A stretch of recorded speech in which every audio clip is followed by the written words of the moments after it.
Assalamualaikum. Apa kabar teman-teman? Saya doakan semuanya sehat ya. Kita lanjut lagi belajar kita. Kali ini kita akan membahas tentang flatten.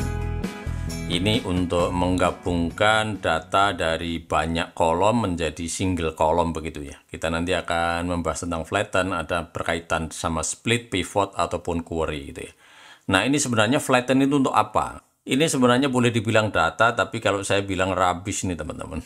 Kenapa bilang begitu ya? Nanti akan saya jelaskan kenapa gitu. Karena kalau kita lihat data seperti ini, kalau ini dibilang data, ini data yang susah dianalisa. Ya, boleh dibilang ini struktur datanya itu salah. Ini nyusahin orang, ya. Nah, pertanyaannya dengan record ataupun data seperti ini, kalau misalkan ditanya masing-masing anak itu ambil berapa cabang ekstrakurikuler, kemudian cabang mana yang paling favorit? Nganalisanya gimana teman-teman ya? Yang cepat gitu. Pasti nggak bisa cepat karena lagi-lagi ini struktur data itu tidak siap diproses. Ya, sebagai contoh misalkan ini orang ada namanya Algis ini dia ngambil 1, 2, 3. Basket, karate, sama silat. Kemudian ada lagi nih si Vin ini dia suka musik, kemudian juga karate juga iya, yoga juga iya. Nah, misalkan gitu. Nah, terus yang lainnya juga begitu, double-double begitu. Nganalisanya gimana ya? Nah, untuk itu kita harus membuat data dulu. Artinya data itu adalah database atau tabel yang siap diproses oleh komputer gitu ya. Kita akan menggunakan fungsi flatten. Saya tulis di sini ya. Teman-teman juga bisa lihat bantuan di sini flatten itu untuk apa, rumusnya seperti apa, sebenarnya sudah ada penjelasan gitu ya. Nah, sekarang kita mulai ya. Ini sama dengan flatten ya. Ini, kemudian range-nya saya mau ini ya. Kemudian saya tambah yang di atas ya. Ini saya gabungkan dengan tanda dan di sini. Saya ngambil, ini ketutup ya, saya ngambil yang di atas. Ini gimana caranya? Saya ngambil dari sini, tapi saya ngambil yang B ya. Oke, saya rubah B, B2 gitu. Oke, saya enter. Nah, ini jadi value ini. Kenapa? Karena array-nya itu tidak matching nih. Yang ini ada B5 sampai B16, ini cuma B sampai B2 aja. Coba kalau misalkan saya gunakan array formula, bisa nggak ya? Nah, ini udah gabung nih.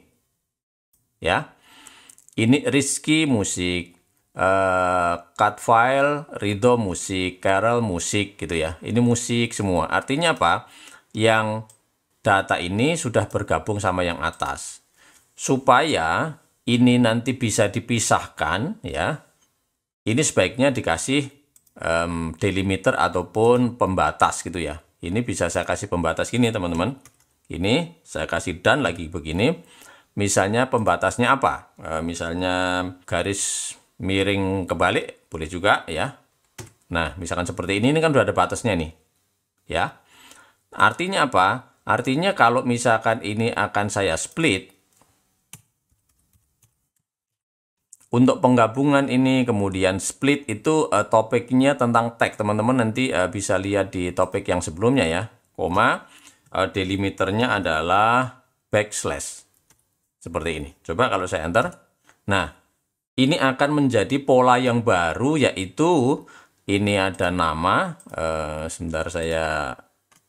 Nih, kalau nanti sudah seperti ini, ya, itu kan nanti gampang diproses nih. Tinggal kita tambah data-data yang sebelahnya. Ya, tambahnya di mana nih? Flatten-nya kan di sini ya. Nah, koma. Dari sini ya, sampai 3. Kemudian saya gabung dengan yang ini, kemudian koma lagi, dari sini juga digabung lagi sampai situ, kemudian digabung sama ini, koma, dari sini lagi sampai sana, kemudian digabung dengan ini, ya, koma, kemudian ini sama sini, kemudian digabung sama ini, kemudian yang terakhir adalah ini teman-teman. Di sana ya. Kemudian digabung sama yang paling atas di sini. Kemudian kita enter. Pasti nyampur nih. Jadi yang di sini tadi sudah ada delimiternya, yang di sini tadi kan belum nih, masih silat, masih karate, masih campur ya. Karena memang kita belum kita kasih pembatas maksud saya. ditambah backslash sama ini ya.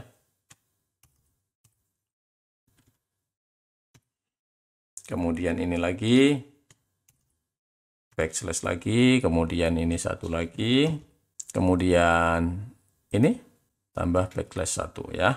Coba saya enter. Nah, ini baru saya bilang ini data ini teman. Kalau udah seperti ini akan gampang dianalisa.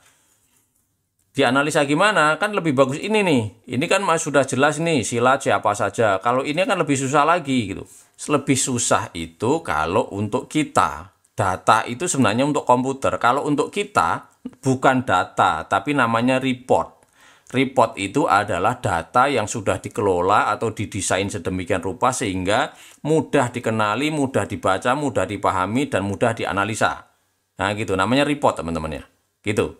Nah kalau sudah seperti ini gampang nih. Misalnya ya sebagai contoh, misalnya ini saya akan menggunakan, bolehlah banyak tool ya. Salah satunya misalkan saya akan menggunakan pivot ya, pivot table. Bagi teman-teman yang belum familiar dengan pivot table, nanti tinggal lihat tutorial yang sebelumnya ya tentang pivot table. Ini saya tinggal nambah row-nya misalkan nama, dah namanya semuanya di sini tuh, udah nggak ada double-double. Kemudian nilainya adalah cabang olahraga. Nih, berarti si Ashraf Zinan ini ada tiga cabang nih ya. Kita cek ya, Ashraf 1, 2, 3. Nah, berarti dia ngambil 3 cabang olahraga. Cabang olahraganya apa aja? Nah, kalau kita pengen tahu, ya tinggal ditambah kolom aja. Kolom cabang olahraga. Nih, tuh udah selesai. Ya, saya kecilin ya. Nah, seperti ini saya ratakan kanan. Ini berarti Ashraf Zinan, dia ngambil basket, karate, musik, totalnya 3. Gitu. Gampang kan? Nah, ini saya buat ini ya, alternating color biar lebih mudah dilihat. Format, alternating color, saya akan milih warna ini. Gitu ya. Saya tutup. Nah, gini teman-teman. Nih, kalau saya lock di sini ya, tuh. Lebih gampang kan lihatnya. Per orang, siapa aja dan ngambil apa saja. Nah, kemudian untuk menjawab pertanyaan yang berikutnya tadi, terus cabang mana saja yang paling favorit? Nah, paling favorit kita bisa merubah begini ya. Misalkan ini kita lihat dari sisi persen ya. Yang kita hitungkan cabang olahraganya ya. Kita lihat persen dulunya. Persen dari grand total ya. Klik. Nah, ini sudah berubah menjadi grand total semuanya. Kemudian ini akan saya urutkan berdasarkan grand total. Nah gini, dengan seperti ini kurang lebar ya, saya lebarin dikit ya. Ini kan ketahuan bahwa silat itu hanya 11%, kemudian yoga itu saya naikkan gini. Yoga 15%, basket sekian persen gitu. Ini saya tutup ya. Nah gini biar kelihatan. Kemudian basket 16%, yang paling besar, paling tinggi berarti adalah musik. Oh, sama renang kurang lebih sama ini teman-teman. Oh, sama ya. Ya, gitulah. Nah, seperti itu. Nah, masing-masing orang juga bisa ngambil nih 1, 2, 3 orang. Ada yang kita lihat mungkin ada yang paling tinggi nggak? Nah, misalkan ini. Ini 5,56%. Ini si Vin ini karena dia ngambil silat juga ngambil, yoga juga ngambil, karate juga ngambil, musik juga ngambil, gitu kan? Nah ini dengan begitu analisanya akan paling gampang. Nah saya pesan teman-teman ya, kalau membuat data itu yang seperti ini, yang jadi berdasarkan kolom base gitu. Sudah berdasarkan kolom, kemudian yang numerik ya numerik, yang tanggal ya tanggal, sehingga pada waktu kita gunakan tools yang ada di Google Sheet itu udah langsung pakai. Sementara kalau ini tadi kan kita harus kalau ke atas ini tadi itu harus flatten dulu, harus di split lagi, harus reformula. Ini hanya untuk menyusun data ya, agar gampang diproses oleh tools yang ada gitu. Jangan seperti ini gitu ya. Ini kan makanya kalau misalkan teman-teman punya data yang aneh, saran saya jangan memaksakan diri harus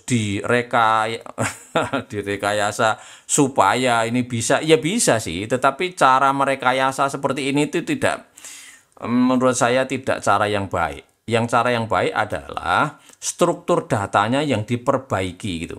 Karena dalam jumlah data yang sangat besar, itu akan berdampak pada proses kecepatan data dan keakuratan data itu. Kemudian kalau misalkan teman-teman menggunakan cara lain ya, misalkan saya mau membuat satu sheet lagi di sini, misalkan dengan query, misalkan query seperti ini ya, saya mengambil datanya dari sini ya, sini sampai sana, sampai bawah situ ya. Kalau saya kurung tutup, nah datanya seperti ini. Tinggal ini misalkan saya menggunakan select teman-teman ya, misalkan select kolom, berarti misalkan select apa ini, select A, kemudian saya hitung count A, berarti ini harus ada grup by A misalkan gitu ya. Terus enter dulu deh. Nah, Arab Jinan 3, Abian 1, dan seterusnya gitu deh. Ini biar judulnya ikut ya. Saya koma di atasnya, koma 1 gini. Nah, ini ya. Ini sudah ketahuan, cuman belum tahu cabang olahraganya kan. Ya udah, tinggal kita kasih cabang olahraga grup by. Coba kita tampilkan dengan pivot, grup by A, pivot B. Gini ya, coba enter. Nah, ini sudah nama, ini basket, karate, musik, renang, dan sebagainya itu kan. Coba kita ratakan kanan ya. Nah, ini udah jadi. Jadi kalau sudah seperti ini, misalnya ini teman-teman juga bisa nambah misalkan rumus di sini, mau di sum juga boleh nih ya. Nih, misalkan sum gini, tambahan rumus misalkan nggak apa-apa. Ini ada 12. Kemudian sana juga bisa. Ini mau tulis total di sini juga boleh. Ini ya. Nah, ini saya sampai ke bawah sana juga bisa. Nah, gini teman-teman. Jadi akan sangat mudah ya. Banyak tools yang bisa kita pakai selama data itu benar. Kalau data itu kacau seperti ini ya memang akan sulit gitu. Jadi apalagi teman-teman pemula menghadapi datanya sudah salah dalam arti nggak tertata dengan semestinya, maka Anda akan bingung sendiri walaupun ada tools, ada query, ada pivot, ada macam-macam alat yang sebenarnya siap pakai, tapi karena datanya nggak jelas, makanya nggak bisa dipakai. Oke teman-teman, untuk sementara begitu, ikuti video saya selanjutnya. Ada pertanyaan ataupun komen silahkan tulis di kolom komentar. Dan perlu diingat teman-teman untuk berbagi tidak menunggu kita harus pinter dulu. Demikian juga video saya. Kalau dirasa ini bermanfaat, minta tolong dibagi ke teman-teman. Mudah-mudahan bermanfaat bagi orang banyak. Oh, jangan lupa subscribe ya. Oke, terima kasih. Wassalamualaikum.